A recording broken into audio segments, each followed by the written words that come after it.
Halo, apa kabar kalian semua? Nah, semoga kalian yang di rumah itu tetap sehat selalu ya, terutama pada masa pandemi corona sekarang ini.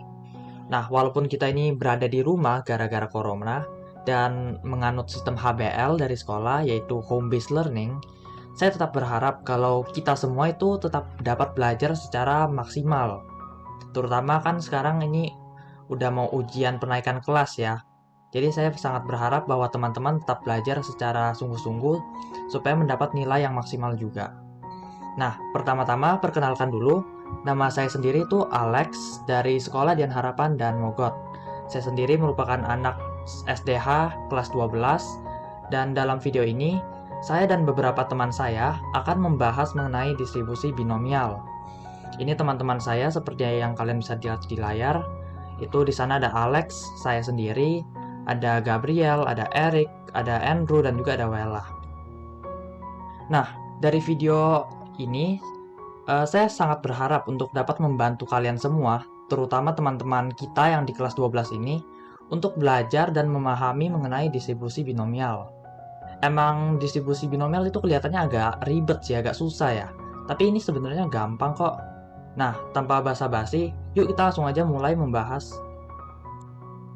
Nah, sebelum kita masuk ke distribusi binomial, kita itu perlu tahu dulu mengenai distribusi acak atau variabel acak ya nama simpelnya. Nah, apa sih ini variabel acak? Nah, nanti akan kita bahas. Untuk mengetahui binomial, distribusi binomial, variabel acak ini sangat berpengaruh penting, sangat berkaitan dengan binomial itu sendiri.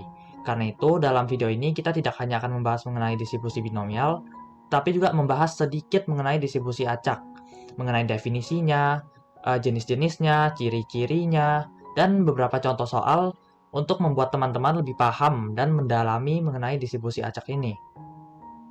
Dan setelah membahas variabel acak, nanti keduanya kita akan langsung membahas mengenai distribusi binomial. Nah, kita akan membahas mengenai definisi, ciri-ciri, contoh soal, dan beberapa hal yang lebih kompleks, yaitu seperti rumus distribusi binomialnya sendiri, mengenai kombinasi ya nanti, dan juga rumus min dan simpangan baku. Nah, langsung aja kita masuk ke topik utamanya. Pertama, variabel acak. Apa itu variabel acak sih? Boleh ya mungkin saya minta teman saya, Andrew dan Eric, menjelaskan mengenai variabel acak? Definisi dari variabel acak sendiri adalah variabel yang mempunyai nilai berdasarkan kemungkinan dari hasil suatu fenomena acak. Variabel acak tersebut berupa bilangan asli hasil dari suatu percobaan. Variabel acak dibagi menjadi dua, yaitu variabel acak diskrit dan juga variabel acak kontinu. Ciri-ciri untuk variabel acak diskrit yang pertama adalah digunakan untuk data hasil pencacahan atau perhitungan. Hasilnya berupa bilangan bulat, tidak menggunakan satuan seperti meter atau kilogram, dan juga ruang sampelnya terhingga dan terhitung. Jadi sekarang saya akan menjelaskan mengenai variabel acak kontinu. Jadi ciri-ciri dari variabel acak kontinu ini adalah variabel acak kontinu digunakan untuk data yang merupakan hasil pengukuran. Lalu yang kedua, hasilnya bukan berupa bilangan bulat. Dalam hal ini berarti hasil yang diperoleh dari variabel acak kontinu ini bisa saja berupa angka yang ada komanya. Lalu yang ketiga adalah menggunakan satuan. Dalam hal ini satuan yang didapat itu bisa saja berupa seperti kilogram, kilometer, dan satuan lainnya. Dan yang terakhir atau yang keempat yaitu ruang sampelnya tidak terhingga, berarti ruang sampelnya itu sangat banyak. Untuk contoh soal variabel acak diskrit, untuk 3 soal ini tentukanlah apakah betul variabel yang ditanya ini adalah variabel acak diskrit atau tidak. Yang pertama, Andi mengukur tinggi badannya untuk menaiki roller coaster di sebuah taman hiburan. Nah, variabel dari soal ini adalah tinggi badannya.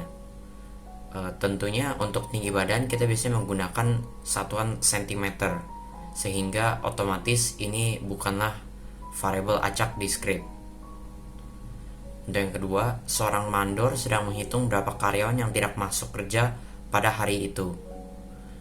Variabel yang sedang dipertanyakan adalah jumlah karyawan. Dan setelah diperiksa lagi dengan semua ciri-ciri yang sudah disebutkan sebelumnya, variabel tersebut sudah mengisi semua ciri-cirinya itu. Jadi ini termasuk variabel acak diskrit. Untuk yang ketiga, Bobby disuruh untuk menghitung berapa jumlah pegawai yang ia punya untuk sebuah survei. Variabel yang dipertanyakan pada soal ini adalah jumlah pegawai yang bekerja untuk Bobby. Setelah diperiksa lagi, sama seperti nomor 2, dengan ciri-ciri yang terdapat pada slide sebelumnya, terdapat bahwa variabel tersebut sudah mencukupi semua ciri-ciri yang ada untuk variabel acak diskrit. Jadi jumlah pegawainya Bobby ini adalah variabel acak diskrit. Sekarang saya akan memberikan beberapa contoh soal untuk variabel acak kontinu. Jadi yang pertama, Pak Budi disuruh untuk menghitung jumlah produksi beras per hektar. Dalam contoh soal ini, yang dihitung adalah jumlah produksi beras per hektar. Lalu satuannya adalah hektar. Selanjutnya, dilakukan pengukuran berat badan seluruh siswa SMA dan harapan kelas 12. Dalam hal ini, yang diukur adalah berat badan seluruh siswa SMA dan harapan kelas 12 dan satuannya adalah dalam kilogram.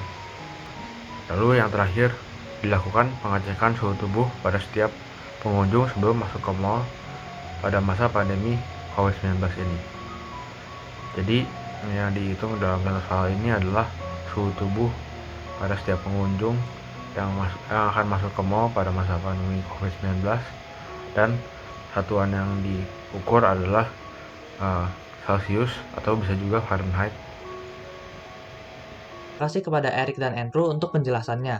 Seperti yang mereka sudah jelaskan tadi, variabel acak ini dibagi menjadi dua jenis, diskrit dan kontinu. Nah, apa sih hubungannya variabel acak ini dengan distribusi binomial? Tadi di awal-awal saya sudah katakan bahwa variabel acak dan distribusi binomial itu ada kaitan, ada hubungan yang ketat. Ternyata, salah satu jenis variabel acak, yaitu yang diskrit, variabel acak diskrit, dapat dibedakan menjadi beberapa hal, dan salah satunya adalah distribusi binomial. Jadi bisa dikatakan kalau distribusi binomial ini adalah termasuk salah satu variabel acak yang berjenis diskrit ya. Selain itu ada Poisson juga, tapi kita tidak akan membahas mengenai itu. Untuk yang kontinu sendiri, itu dapat dibedakan lagi menjadi distribusi normal dan chi kuadrat. Tapi kita juga tidak akan membahas itu. Kita akan hanya fokus pada distribusi binomial di video kali ini. Oke, langsung aja.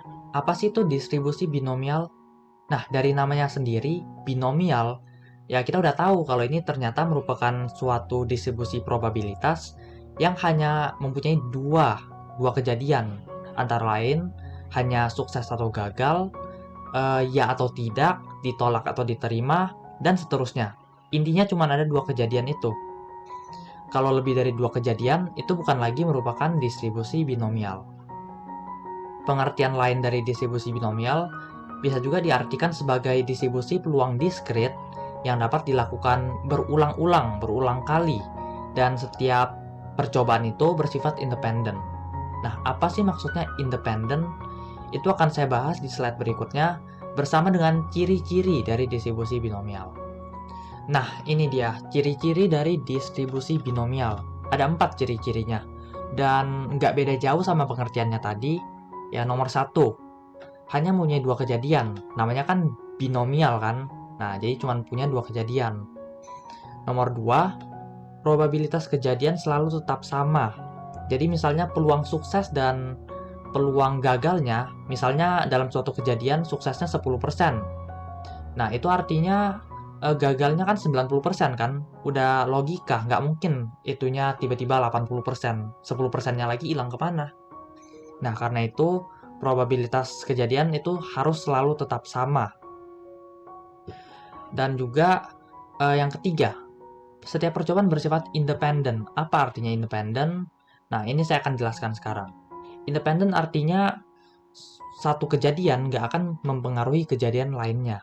Misalnya, dalam percobaan pertama, kita dapat hasilnya A. Nah, A ini nggak akan mempengaruhi hasil dari percobaan kedua. Jadi nggak saling tabrakan ya mereka. Mereka nggak saling tabrakan.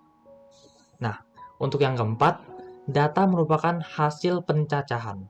Jadi cukup sederhana kan ciri-cirinya, nggak gitu kompleks, dapat dengan mudah dipahami.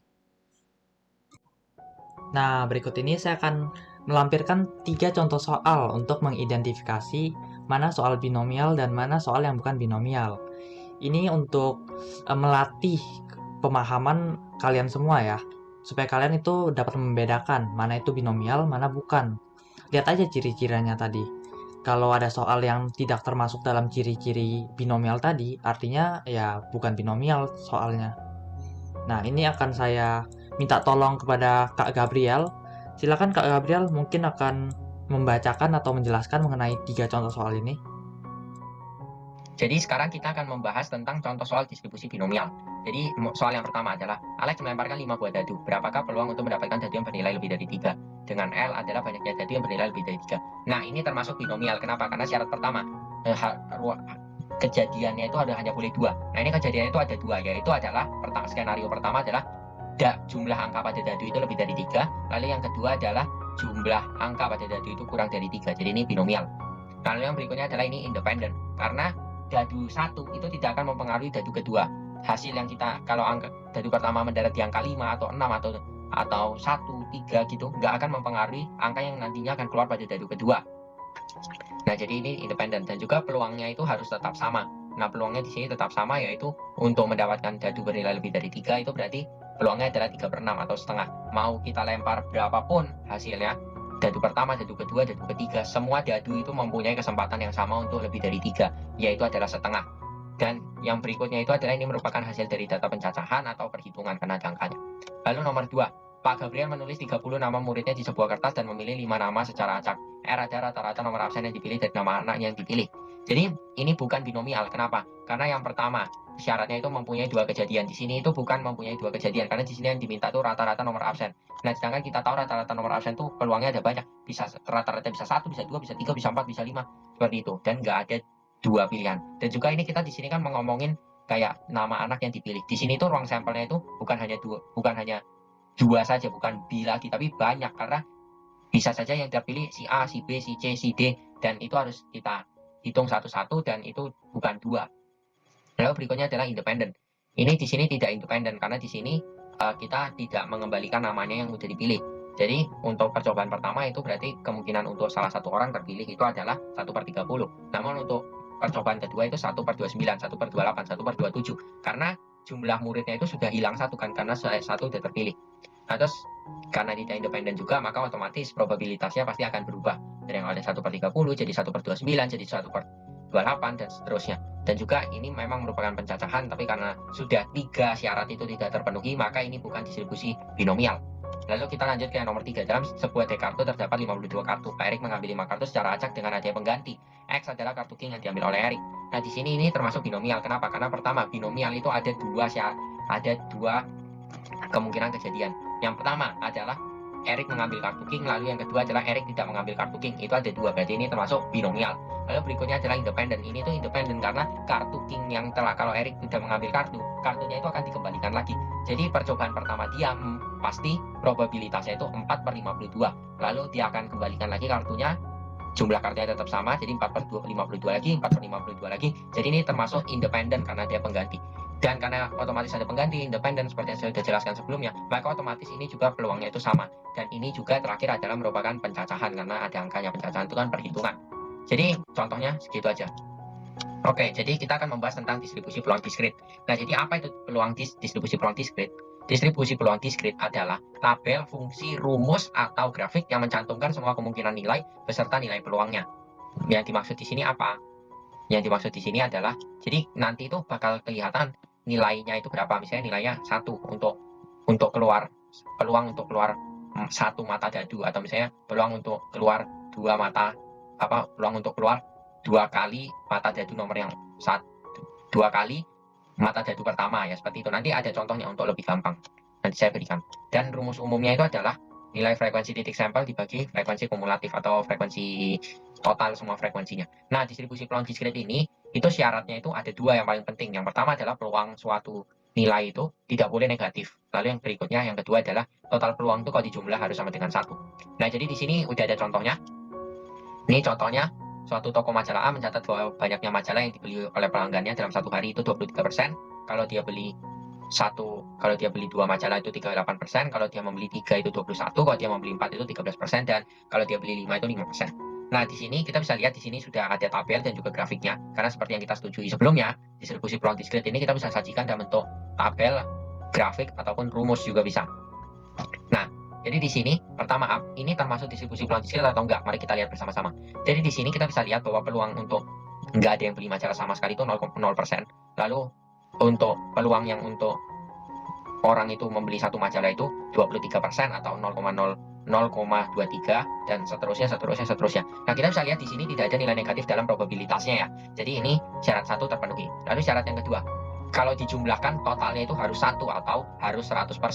Nah, di sini kita bisa jumlahkan 0 tambah 23 tambah 38 tambah 21 tambah 13 tambah 5. Nah, ini kalau kita totalkan semuanya, itu nanti hasilnya pasti 100%, atau juga bisa kalau hitung dalam bentuk desimal ini nanti pasti hasilnya itu sama dengan 1. Nah, karena ini telah memenuhi kedua syarat tersebut, maka ini adalah termasuk dalam distribusi peluang diskret. Jadi rumus dari binomial adalah P dalam kurung X di mana N, P sama dengan CNX kali P pangkat X kali Q pangkat N min X. P besar merupakan simbol untuk binomial, X merupakan variabel acak, N merupakan banyaknya percobaan, P kecil merupakan peluangnya berhasil, dan Q merupakan peluangnya gagal. Lalu rumus dari min adalah mu sama dengan N kali P. Mu merupakan simbol untuk min, N merupakan banyaknya percobaan, dan P merupakan peluangnya berhasil. Setelah itu, rumus dari simpangan baku adalah sigma sama dengan akar N kali P kali Q. Sigma merupakan simbol untuk simpangan baku. N merupakan banyaknya percobaan, P merupakan peluangnya berhasil, dan Q merupakan peluangnya gagal. Selesai deh topik pembahasan kita. Nggak kerasa tapi ternyata sedikit ya bahan kita. Sebenarnya nggak sulit kok kalau kita pelajari dengan sungguh-sungguh. Tadi kita udah membahas mengenai variabel acak, distribusi binomial, ada rumus distribusi binomial, terus ada distribusi peluang diskret, dan rumus min beserta rumus simpangan baku. Nah, sekarang sebelum kita mengakhiri pembahasan topik kita ini, yuk kita main game dulu untuk melatih pemahaman kita semua ini. Nah, Kak Gabriel ini akan berperan sebagai host dan kita anggota-anggotanya akan mencoba bermain game, menjawab pertanyaan-pertanyaan distribusi binomial. Kalian yang di rumah boleh juga ikut, mungkin akan mempause videonya jika sudah dibacakan soal dan akan cross-check jawaban nantinya. Lihat kalau jawaban kalian benar atau salah. Jika kalian benar semua, selamat, kalian sudah memahami ya palingan 90% mengenai distribusi binomial. Nah, tanpa berkata-kata lebih lanjut, mari kita mulai. Halo, kembali lagi di acara Game Show. Jadi di sini kita akan memainkan game dari materi yang kita sudah pelajari sebelumnya. Di sini gamenya akan diubah menjadi 4 babak. Babak yang pertama itu soalnya adalah tentang variabel acak. Lalu yang berikutnya ada tentang distribusi peluang diskret. Lalu yang ketiga adalah tentang penggunaan rumus distribusi binomial. Dan yang terakhir adalah tentang menggunakan rumus min dan juga simpangan baku. Jadi mari kita mulai dari babak yang pertama. Jadi babak yang pertama ini poinnya adalah 2 poin. Nah, peserta harus menjelaskan apakah ini itu termasuk variabel acak diskret atau variabel acak kontinu. Jadi, tanpa membuang-buang waktu, mari kita mulai. Kita mulai ke soal yang pertama ya guys ya. Nomor 1, Alex sedang bermain Genshin. Ia menghitung berapa lama waktu yang ia habiskan selama bermain Genshin. Tentukanlah, kontinu atau diskret. Saya Oke. Pak, gampang ini, easy. Apa? Ini continue Pak. Oke, betul sekali. Hore, Alex dapatkan 2 poin. Ayo dong yang lainnya. Ayo buka mute kalian dan mari kita bersenang-senang bersama. Lalu kita mulai ke pertanyaan yang kedua. Erik sedang mengukur berapa banyak uang yang telah ia habiskan untuk caching di Mobile Legends. Tentukanlah apakah itu diskret atau continue. Saya tahu. Oke, apa Andrew? Continue. Wow, benar sekali. Boleh kasih tahu nggak alasannya kenapa continue? Salah satu alasannya adalah karena uang menggunakan satuan. Oke, betul sekali. Sepertinya Andrew udah jago ya ini dalam hal bermain ini. Oke, kita mulai ke nomor yang ketiga. Gabriel sedang melakukan research tentang berapa orang yang tidak mau sekolah offline. Tentukanlah ini diskret atau continue. Ayo, Oke, apa Wela? Ini diskrit Oke, betul. karena Kenapa? tidak terdapat satuan. Betul sekali. Terus selain nggak punya satuan, apakah ada alasan lain? Karena dapat dihitung Iya. secara bulat. Oke, betul sekali ya guys ya. Emang ini mereka pintar-pintar ternyata. Jadi pada babak yang pertama ini poin-poinnya ada di bawah ini ya. Saya lupa poinnya berapa. Nanti kita akan totalkan dan kita lihat siapa yang akan memenangkan ya guys ya. Sekarang kita break dulu bentar. Oke, jadi sekarang kita mencapai ke bagian kedua ya. Jadi ini di bagian kedua ini tentang distribusi peluang diskrit. Nah ini ada dua nomor, satu soal itu 5 poin. Jadi mari kita mulai dari nomor satu. Soalnya adalah ini, di bawah ini. Yang mau jawab langsung aja unmute, terus kasih tahu jawabannya. Saya mau coba jawab, Pak. Oke, iya, apa Alex? Itu bukan peluang diskrit. Iya, Karena betul. angkanya ada yang negatif PX-nya. Sedangkan kan nggak boleh Oke, negatif harusnya. iya betul. Terus, itu doang. Saya udah lupa, Pak. Boleh dari teman-teman yang lain mungkin boleh bantu. Wah, sepertinya Bapak Alex ini sangat generous ya. Dia nggak ingin menang, dia ingin ngasih kemenangan ke orang lain. Ya udah, ada yang bisa bantu? Ada yang tahu mungkin jawabannya? Ya, angkanya tadi kalau di jumlah itu nggak boleh lebih dari 1. Iya, betul sekali. Sedangkan kalau di yang saya berikan tadi soalnya itu kalau di jumlah itu hasilnya berapa? Mungkin ada yang ngitung. 1,8, Pak. Iya, betul. Wela pintar. Nah, 1,8 itu kan bukan satu, jadi nggak boleh ya. Jadi syaratnya itu kalau di jumlah harus sama dengan satu atau nggak boleh negatif. Oke, jadi kita lanjut ke soal yang kedua. Jadi ini soalnya sedikit berbeda tapi masih sama.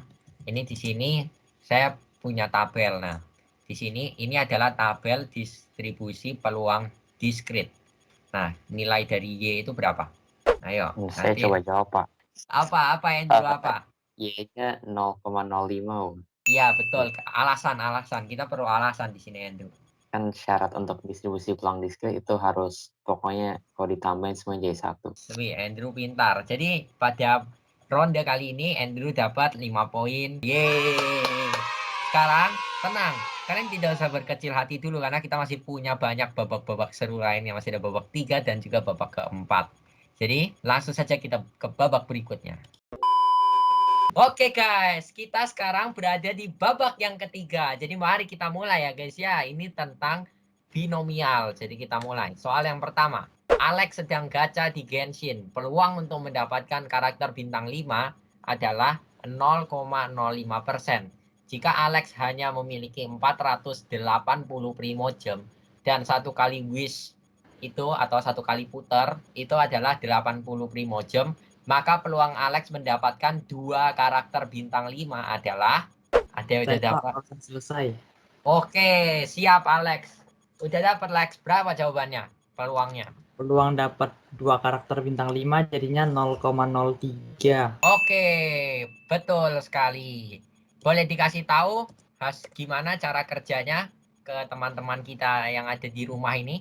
Pertama kita cari dulu kombinasinya. Jadi rumus kombinasi kan itu C, terus atasnya ada N, bawahnya X.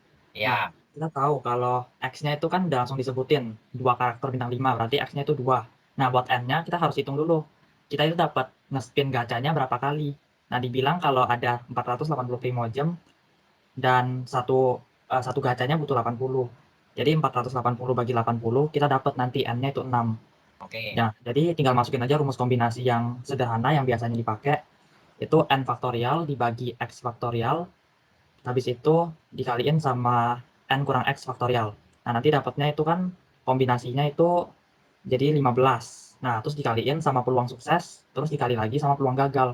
Peluang sukses kita tahu kalau peluang suksesnya itu 0,05 pangkat X, X-nya 2, dan peluang gagalnya itu nanti 1 dikurang 0,05 tadi jadi 0,95 dipangkatin N kurang X. N kurang X ya tinggal 6 kurang 4 jadi N 6 kurang 2 sorry jadinya 4. Nah, nanti hasil akhirnya dapat 0,03.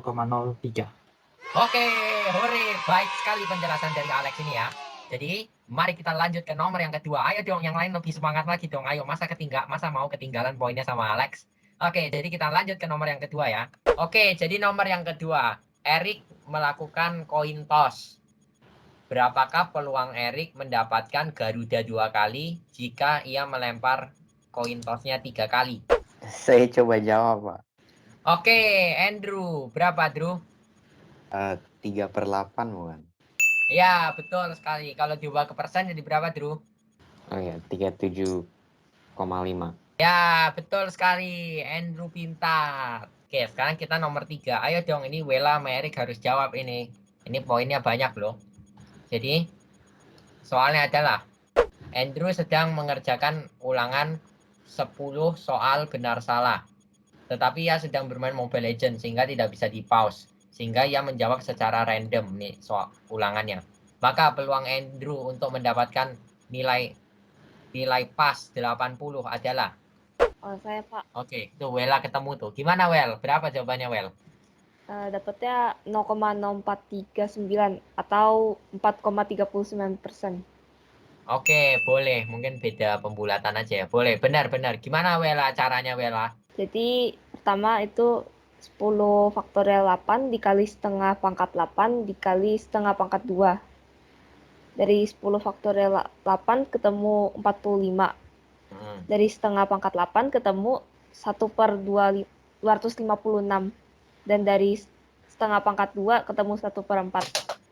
Maka ketemu jawabannya 0,0439. Oke, penjelasannya sudah sangat bagus ya guys ya. Jadi di babak ini Andrew mendapatkan 10 poin, Alex 10 poin, dan Wela 10 poin. Sekarang kita lanjut ke babak yang keempat. Oke guys, jadi hari ini sekarang kita telah sampai ke babak yang terakhir, babak yang keempat ya. Ini poinnya banyak banget loh guys, poinnya ada 20. Jadi kalau kalian ketinggalan poin, ini kalian di sini bisa dapat banyak sekali poin. Nah ini jadi ini nomor 1 ya.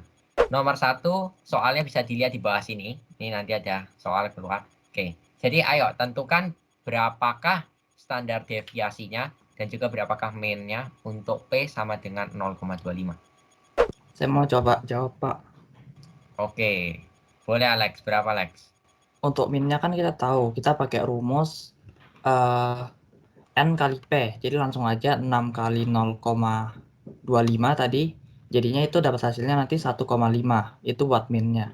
Terus untuk yang standar deviasi, kita tahu kalau standar deviasi kuadrat sama dengan N kali P kali Q. Nah, Q-nya itu apa? Q-nya ya tinggal 1 kurang P.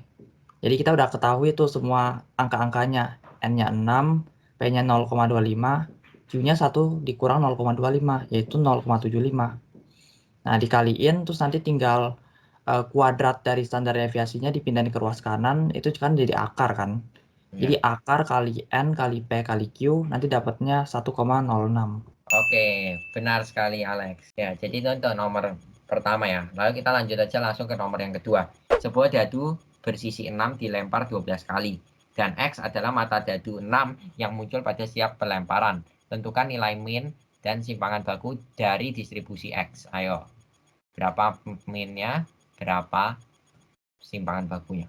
Saya Pak, saya tahu yang Oke, ya Erik, boleh. Berapa? min itu tadi 12 kali 1/6 hasilnya 2. Oke, betul. Lalu untuk standar deviasinya berapa jawabannya? Mbak masih hitung. Oke. Mungkin ada yang udah nemu? Ya, saya Pak. Ya, berapa Wela? Jadi 1,29. Ya, betul. Caranya gimana? Dari akar 12 dikali 1/6 dikali 1 minus 1/6. Nanti didapatkan hasilnya 1,29 ya. Iya. Oh ya, betul. Oke, jadi karena ini dibagi 2, jadi Erik mendapatkan 10 poin, Wela mendapatkan 10 poin. Hore. Oke, jadi game kita udah selesai. Ini poinnya kita bisa lihat di bawah sini. Nah, karena ini kita cuma buat seru-seruan aja, jadi nggak ada hukumannya ya. Jadi terima kasih sudah menonton video kami. Bye-bye.